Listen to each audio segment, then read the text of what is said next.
Welcome to the Postpartum Coach podcast, where we embrace our needs as moms, we learn to lead ourselves first, then our families, and where we create our own healing from the inside out to find our way to the work we were meant to do in this world. I'm your host, a fellow mom of 3 and a certified life coach, Lizzie Langston.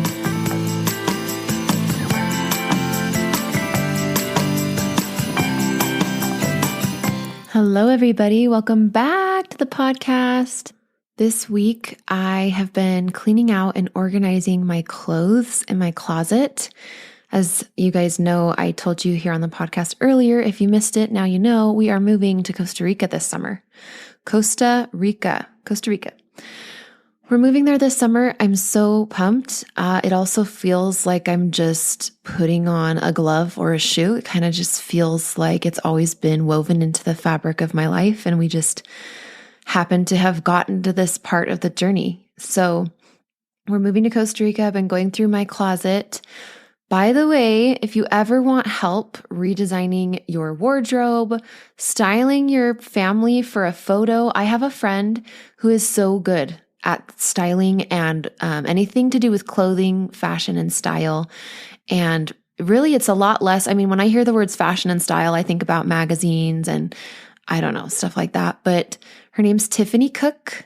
She's on Instagram at Tiffany, Tiffany Cook Style, Tiffany Cook Style. So Tiffany Cook Style, go check her out. She's a personal stylist.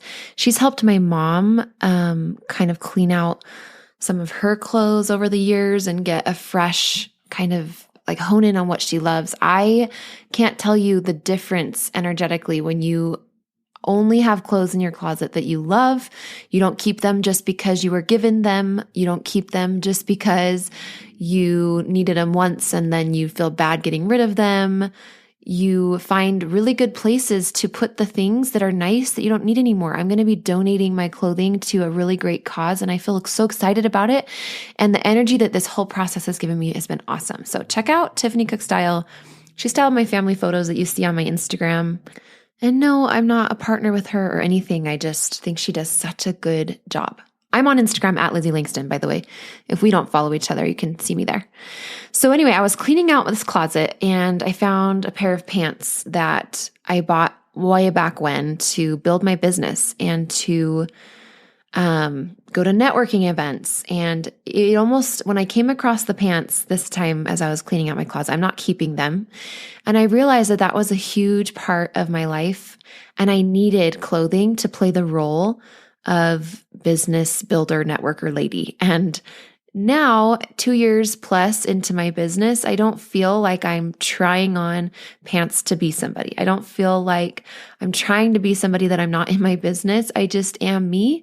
And I've created a business and a brand and a following just from being me. And I really want that for you guys. So over the next few episodes, for those of you who want to build a business from home or who have already started to become, whether it's a coach or a consultant, something at home that you love doing or you want to start doing that you love, I am helping women build their businesses. And so over the next few weeks on this podcast, I'm going to be just doing thoughts on business, and you can listen to those as optional bonus episodes if you want.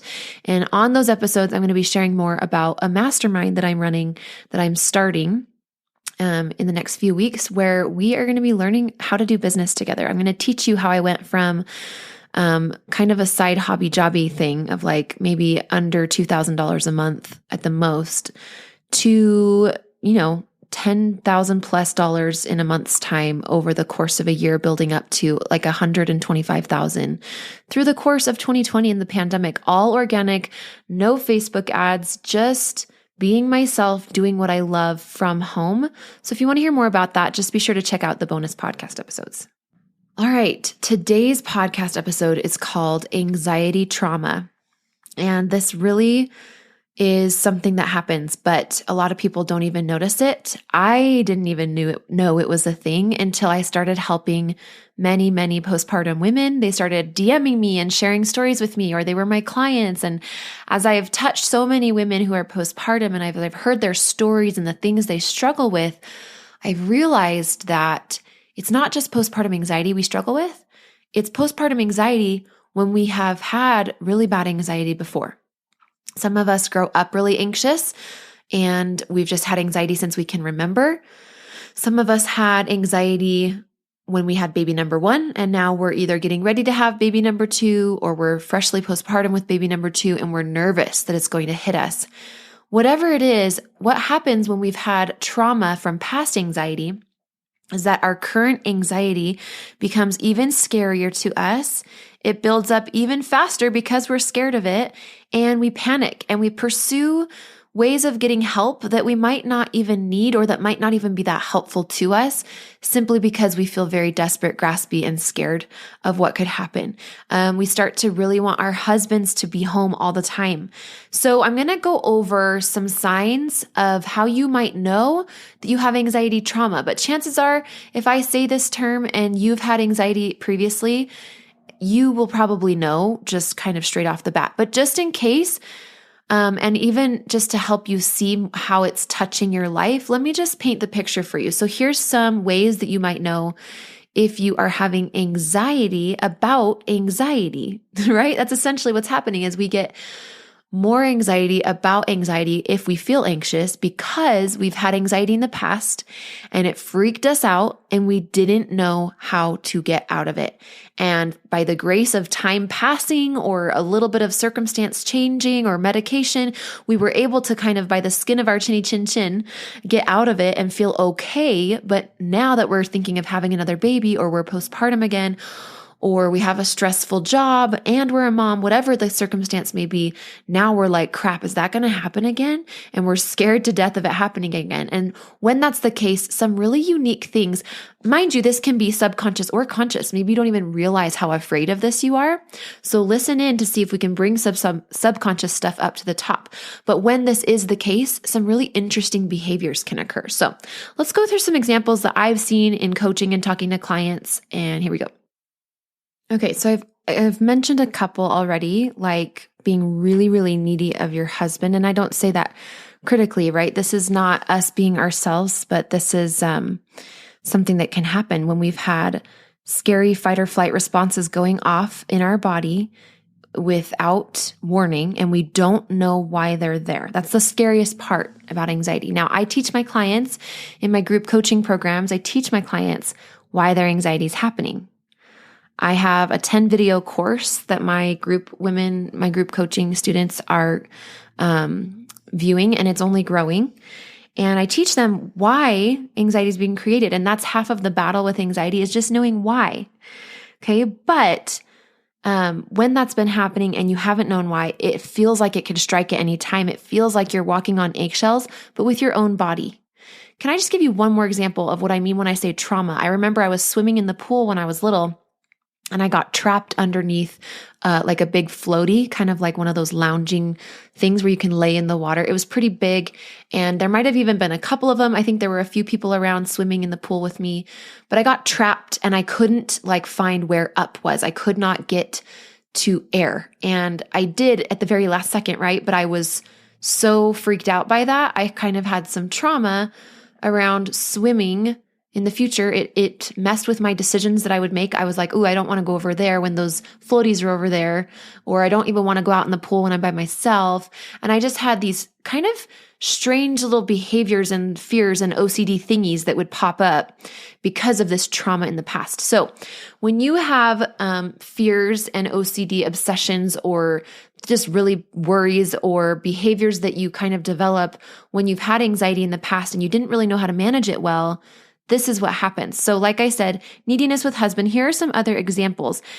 It makes you not want to or be very afraid to have more babies. I notice if you had really bad postpartum anxiety last time, it might make you feel really afraid to have more babies in the future. You try to forget that time in your life. So if you had anxiety and you didn't know how to handle it and you are then traumatized by it, I noticed that you don't really, not you, okay, I'm just saying women in general, we don't want to get help or go get training or learn how to manage anxiety so that we can be prepared for the next time. We tend to want to just forget that ever happened. That's kind of a tendency when there's unprocessed trauma. Okay. Another thing that we might do is we avoid learning tools. And I kind of just mentioned that, but you just get really hopeful and kind of desperate that medication will work. And this is just one thing. You might be really hopeful that your husband can help you. You might be really hopeful for X, Y, or Z solution. You kind of tend to put all your eggs in one basket because it's so scary for you to look back at that time and evaluate, okay, why was that happening? And what can I do to not have that happen in the future? And so instead, you kind of just put all your eggs in one basket and just hope and pray that this one thing will get you through. Whether that means you're doing that before you have another baby, while you're pregnant, or postpartum, you just kind of avoid the problem of the trauma that is unprocessed from that past experience.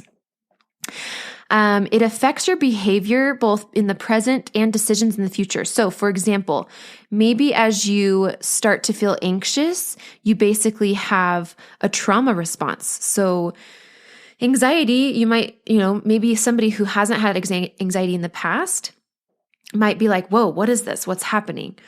Whereas if you've had anxiety in the past and you didn't clean that up and process it, and it was very traumatic for you, which if that's you, I send you so much love and compassion, and we're going to talk about other things you can do here, you might escalate really quickly. So that's something, a tendency and a kind of a pattern that I'm noticing is that when women have been anxious either in a previous postpartum phase of life or just previous to ever having babies, they get really nervous about anxiety happening again. And so at the first sniff of just anxiousness in their body, maybe their heart rate goes up, maybe they feel tightness in their chest, wherever they feel it first, they start to do a few things. Really, they start to have a trauma response of either flight, fight, or freeze. Okay, so when I say trauma, I mean that when you experienced anxiety in the past, you either I wanted to say these in past tense. I was like, you flew, you ran away. You either took flight, ran away from it, which means, distracting yourself, avoiding it, changing your circumstances, turning the TV on, just trying to run away from it. You're fighting it, where you're resisting it. You're getting angry. Why is it here? You are, no, I don't want to feel this way today. I don't want to feel this way. It's fine. You try to talk yourself out of it. That's kind of fighting it. Or you freeze, where you just shut down, okay? And fight, flight, or freeze. So that's how you probably reacted when you first had the anxiety, and that was your trauma response to the anxiety, having no idea what to do with it. And so now, if it ever happens again and you have that memory of that traumatic time of being so anxious and not knowing what to do, now your response to anxiety is even worse, actually. You would think, oh, I've been through this before. And sometimes we learn little tips or tricks, but especially if we were really traumatized and kind of freaked out the first time and we just avoided it, the second time, maybe the next baby postpartum, for example, you might really have an anxiety response of fight, flight, or freeze. You might be really fighting it. Like I said, shutting down if you're freezing, or kind of distracting yourself and pretending it's not there and trying to talk it away from you. And what that leads to is panic attacks. And it leads to, or that's one of the main things if you stay in the anxiety. So the fighting, it definitely does that. The freezing creates just a lot of disempowering, like telling yourself you can't do things, or losing the desire to completely avoid doing certain things, because when you do those things, anxiety comes up and you have no idea what to do with it, or memories of past anxiety comes up. Or you just stay so busy that you kind of wear yourself out, the flight, right? That's the flight characteristic, is maybe you just get really into cleaning. Maybe you just decide, I'm just going to have another baby really fast so I can be really busy. Maybe you go back to school. I'm not saying any of these are wrong. I'm just saying sometimes we make these decisions from the place, basically from a trauma response we don't even know we're having. And all of this can be broken down and processed. But that's the point of today's episode, is for you guys to see, is this happening for me? Let me give you a couple more examples. Another way you might know that you're having some trauma either around the present anxiety, or you had trauma around past anxiety that's now coming up in the present, is if whenever you feel anxious, it skyrockets to panic pretty consistently and pretty quickly. So you don't just have mild anxiety. It's like you're always at a 7 to a 10. That's really hard. It's really hard on your body. It can be hard on your marriage, your sex life. I mean, nobody wants to. It's really hard to kind of have that parasympathetic, restful, replenishing nervous system talk to you and be something that your body uses when you're so anxious all the time. So it can really take a toll on your physical health. You can start to have digestive problems potentially, So this is really an interesting thing to pay attention to. Another indicator is if you would describe moments of anxiety as living hell. If you look back on it and you're like, I don't know how I got through that. It was the darkest, scariest time of my life. I hope it never happens again. I'm terrified to have another baby. I'm terrified that I will ever feel that way again in my body. This is stuff that is telling you, these are red flags that you haven't processed it. And what I mean, I want you to think about, I use the word processing a lot, and what does that even mean? Okay. What I mean by that is you want to not necessarily relive it. A lot of people think that if we're processing trauma, we're reliving it. That is not at all what we mean. It just means you zoom back to that moment in time only enough to find sense in it all, right? The reason things are so scary and the trauma stays with us is because we continue to not know. Well, I'm going to say maybe not all trauma, but with anxiety trauma, is we just still don't know. We still have a big question mark as to why we ended up feeling the way we did. And if it were to happen again in this moment, we still have no idea how to handle it. Okay. And so a really easy way to process your past anxiety is to learn in the present moment. For the sake of your past self, to calm her down, you can use your present life and your present time and attention span to learn what she didn't know. This is essentially what I do with my clients, right? We learn how to handle anxiety. And then if there's past anxiety trauma or any other kind of trauma, we can take what we've learned in the present and literally we go inside of our body, in our mind, in our psyche, in our heart. We connect with our past self that was so freaked out and we finish the run. Okay, that's the phrase. What finishing the run means is that, if a bear was chasing you if a hunter was chasing a bear and a bear got shot with a tranquilizer gun, stay with me here. This is going to make a lot of sense. Okay. If a bear was running from a hunter and he got shot with a tranquilizer gun, he would fall down and go to sleep, right? But when he wakes up, when the tranquilizer wears off, he keeps running. This is how our nervous system works. Is it needs to finish the run. This is why we have trauma that affects us for the rest of our life, is because we haven't finished the run. And so when it comes to past trauma about a period of our life where we felt super anxious and didn't know why and didn't know how to get out of it, we have to, in the present moment, finish the run. So we have to essentially stand as proxy for our past self and learn the stuff she didn't know in a way that makes us have power over anxiety, and it's not a big deal. And then really importantly, we go back to our past self and we connect with her. This is a real thing, by the way. This might sound like, oh, woo-woo, fluffy clouds, like, oh, we could past self, that's cute. No, it's real. That emotion, that run that has not been finished, it's a ball of energy stored in your body. And you are the only one that can go in there. I mean, I can because I do energy work now with my people, but it's awesome for you to do it for yourself, and you can. And so I love to watch my clients and help them, facilitate them going back. You're the only one that can go back there and release it for yourself. Again, I'm not going to say you're the only one because I service that. I can help people release stored energy in their body, but it's a really intimate and beautiful experience to be able to connect with your past self and heal her. I'll share a little bit of an example with this. I remember the first time I ever hired somebody to help me do energy work. And it was at a time where I was doing pretty smooth sailing. I mean, as far as energy and depression goes, it actually wasn't that long ago. This was probably 6 to 8 months ago. And so, I've been working for a couple of years plus now to understand anxiety and depression, and everything I've understood and been taught by the Lord, I have then taken it and packaged it really clearly. And I've taught people, and it's helped a lot of people. Cool. Right.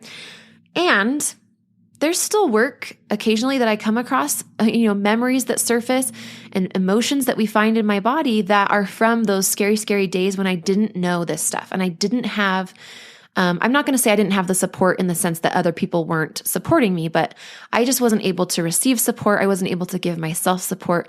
My inner climate and the inner tone in which I talked to myself all day was not one of support and healing. And so I racked up during that time in my life, especially having 3 kids in 4 years, I racked up a lot of stored emotions. And I only recently, even though I've been helping women postpartum for a long time, I only recently learned about how energy is stored in the body and how it needs to be released and trauma is, and these behaviors and the OCD stuff we can develop can all be stemming from that trapped energy.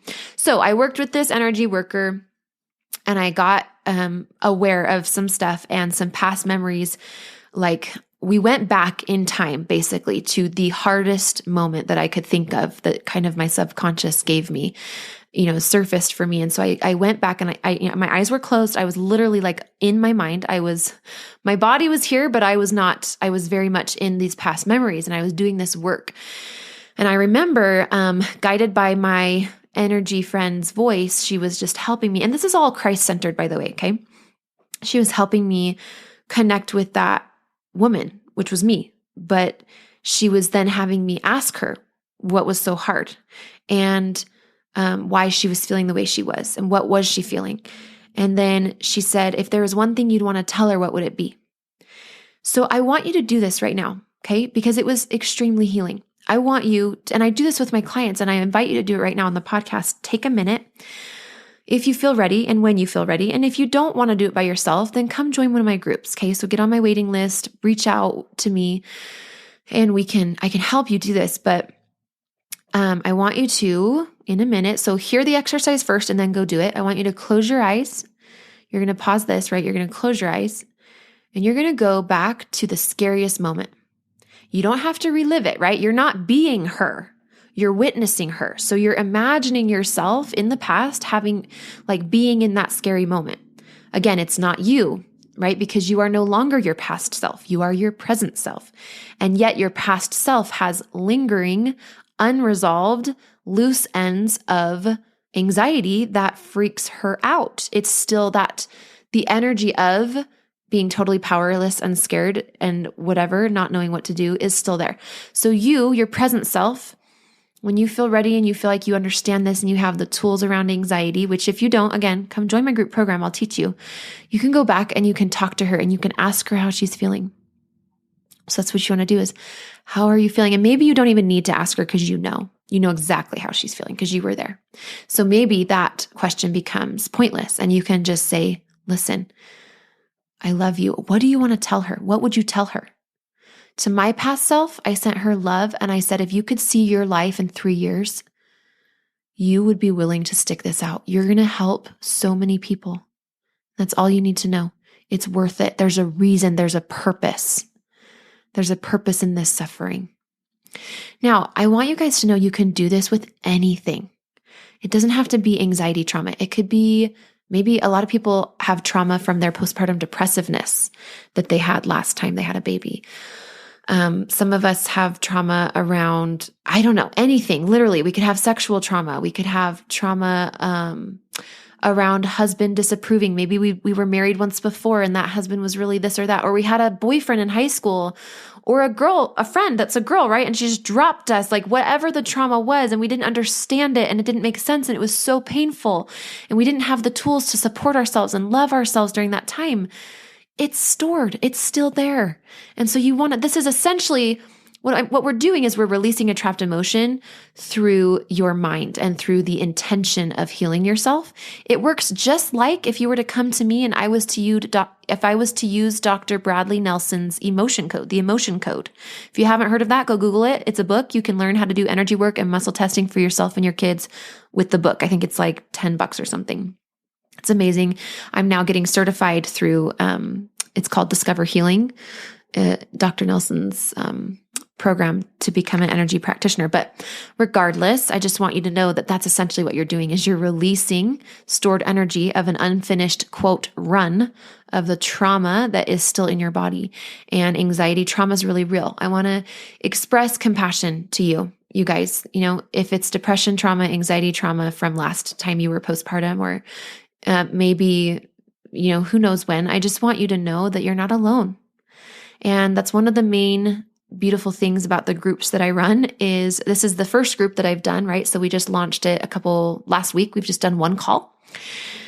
And by the way, I felt prompted. I want to say this. I did feel prompted to share here on the podcast, that if there's somebody, I feel like there might be a couple, 2, 3 people who, I don't know, like maybe are either just hearing about the group and want to get in or haven't heard of or have heard of it, but we're kind of waiting, I just want you to know that I have felt a tug for you.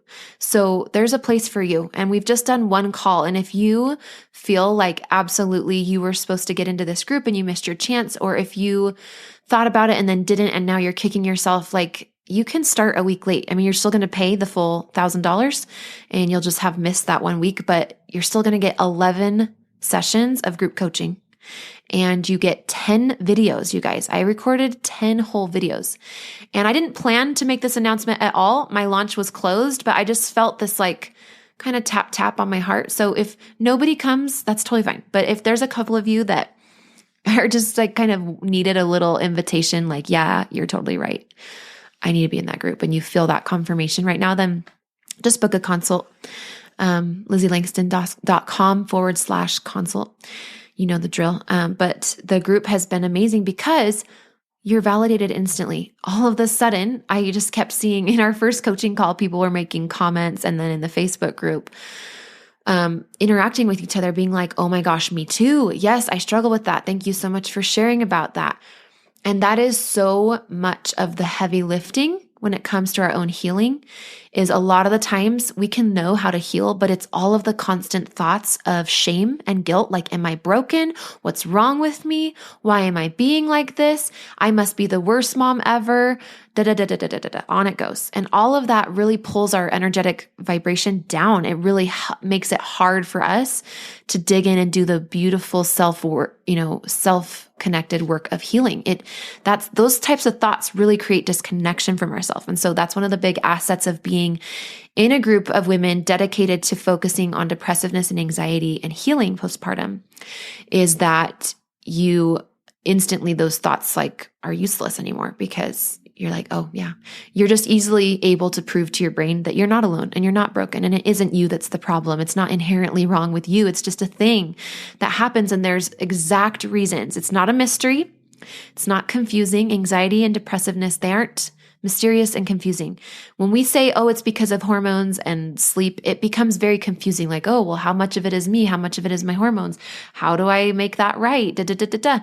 I teach a very simple process. You learn how to calm your body in moments of anxiety. Once you learn how to calm your body, then you can calm your mind. If you try to do it at the reverse, if you try to calm your mind when your body's not calm, it is very hard, and it usually just ends up escalating your anxiety. So I teach women to calm their body, then they can calm their mind, not just one time, but permanently. So this process builds on itself, and the result of learning how to calm your mind and then calm your body and then calm your mind on repeat over and over, what happens is you lower your baseline of calm. You just get calmer and calmer, and you end up with step 3, which is calm your life. You end up living a more calm life. You end up going from trying to just survive and do the basics of your health and your wellness emotionally, physically, spiritually, mostly emotionally, and maybe spiritually too, to then really living in, it almost feels like you're living in a different existence. It's almost like you don't even recognize, you're not the same person you were. When your baseline gets lower, you make totally different decisions. You spend more time with yourself. You seek out healing and bring into your life yoga or tai chi, or you change your diet. Like, you just make these decisions from this intuitive place because you are calm, because you know how to calm your body, you know how to calm your mind. There becomes a connection between your body and mind that really facilitates almost like a new identity, but in the best way.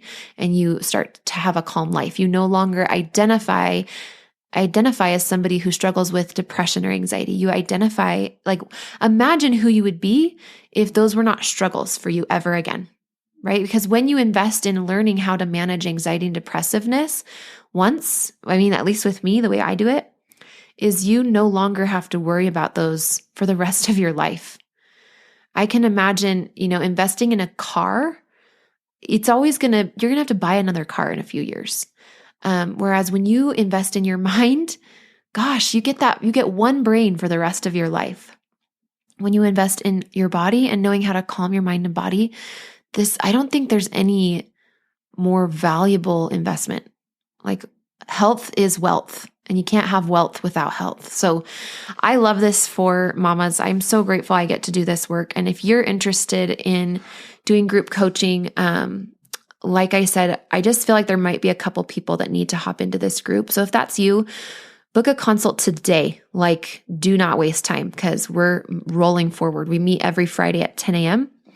with a couple of exceptions for dates where I'm out of town or something like that. But Fridays at 10 a.m. Mountain Standard. And come join us. But otherwise, you guys, if you're hearing this at a later time, just, get on my email list. The link to my email list should always be in the podcast show notes, or you can just reach out Lizzie@LizzieLangston.com, or sorry, Gmail. No, yeah, it is Lizzie@LizzieLangston.com to email me. That's a great way to be in touch. But I know that there's help, hope, and healing for you. I know you can heal your heart so that you can heal your home. And I love and stand by my process for doing it. So go to LizzieLangston.com/consult. And you guys, there is hope after trauma with anxiety. Anxiety doesn't have to be scary. I hope this exercise of going in and healing your past self helps, and we'll talk to you next week. Hey, Lizzie here. I've helped dozens of postpartum moms just like you to manage their postpartum anxiety and deconstruct their postpartum depression. It's really easy for me. So if you're ready to feel better, I know the way. Let's chat on the phone. Set up a time by going to LizzieLangston.com/consult. It's pretty simple, and I will be calling you soon.